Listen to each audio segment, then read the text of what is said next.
Hello, আসসালামু আলাইকুম। আর একটা নতুন ভিডিওতে সবাইকে ওয়েলকাম করছি।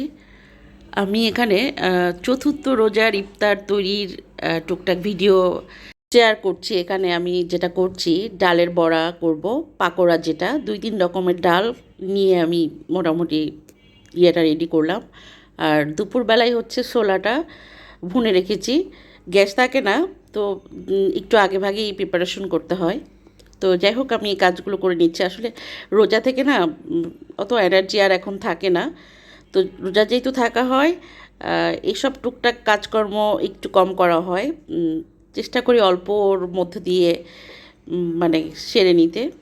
তো আমি এখানে ডালের পাকোড়ার ছোলা করলাম, আর বাদ বাকি হাজব্যান্ড বাইরে থেকে কিনেই নিয়ে আসবে। ম্যাক্সিমাম কিনে টিনেই ইফতার আয়োজন করা হচ্ছে। এত পরিমাণে টায়ার্ড হয়ে যাই, আর এসব কাজকর্ম করতে ভালো লাগে না। তো ওদিক দিয়ে আমি ওটা করছি, আর এখানে একটু ফলমূল কেটে নিব। হাজব্যান্ড অবশ্য চলে এসছে, তো বাদ বাকি কাজকর্ম সে করবে। অর্ধেক কাজ আমি এগিয়ে রাখি, আর অর্ধেক কাজ সে করে। তো এই যে এখানে কিছু টুকটাক ইফতার আইটেম নিয়ে আসছে। মুড়ি ছিল না ঘরে, মুড়িও নিয়ে আসছে, আর তারা হচ্ছে ওয়েট করছে। তো আমি যতটুকু সম্ভব আমার অংশটুকু গুছিয়ে দিলাম, আর বাদ বাকি হাজব্যান্ড রেডি করবে এখানে। তো ফলটাও কেটে দিলাম, আর প্লেট সাজানোর কাজ হচ্ছে তার। তো দুইজনে ভাগাভাগি করেই আর কি কাজকর্ম করি, ভালোই লাগে। আর বাচ্চারাও খুব এনজয় করে। তো এই যে পাকোড়া বানানো ডান, সব কিছু টেবিলে করে দিলাম।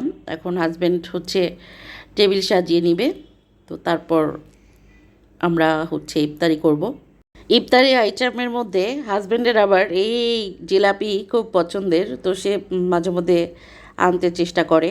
তো আমার আবার খুব বেশি এটা পছন্দ না, আমার খেতেও ভালো লাগে না। তো আর যেটা আনা হয়েছে বাইরে থেকে বিভিন্ন কি বলে ডিমের চপ, তারপর হচ্ছে চিকেন কাকলেট, যদিও টেস্টটা খুব ভালো ছিল না। আর হচ্ছে আনা হয়েছে তেহারি। তো যাই হোক, এগুলো দিয়েই হচ্ছে আজকের ইফতার হবে আমাদের। তো ওই যে বললাম, ম্যাক্সিমাম আমরা বাইরে থেকে আনার চেষ্টা করতেছি এই ৩-৪ রোজা পর্যন্ত। কারণ ঘরে যে বানাবো সেই এনার্জিটা আমার আসলে হয় না, পারি না। তো ভাবলাম যে ঠিক আছে, আগে রোজাটা ঠিকঠাকভাবে রাখি, কাজকর্ম একটু অ্যাভয়েড করি, এই আর কি। তো এই তো সব খাবার দাবার রেডি করা হচ্ছে। তো এখন মোটামুটি ইফতারের জন্য প্রস্তুত। আর আমরা সবাই যখন একসাথে ইফতারি করি, তার কিছু মুহূর্ত আগে থেকে আল্লাহর দরবারে অনেক অনেক শুকরিয়া জ্ঞাপন করি। তো সেটাই হবে এখন।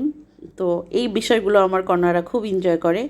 আমরাও তাদেরকে নিয়ে এগুলো শেয়ার করি, যাতে কিনা তারা একটু বোঝে, শেখে। যদিও ওরা এখনও রোজা রাখে না, রোজা রাখার বয়স হয়নি, তারপরেও চেষ্টা করে এসব ব্যাপার উপভোগ করতে।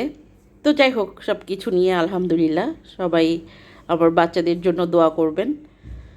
তো এই তো একটা রমজান শেষ হলো, 4টা রোজা আলহামদুলিল্লাহ কমপ্লিট হলো।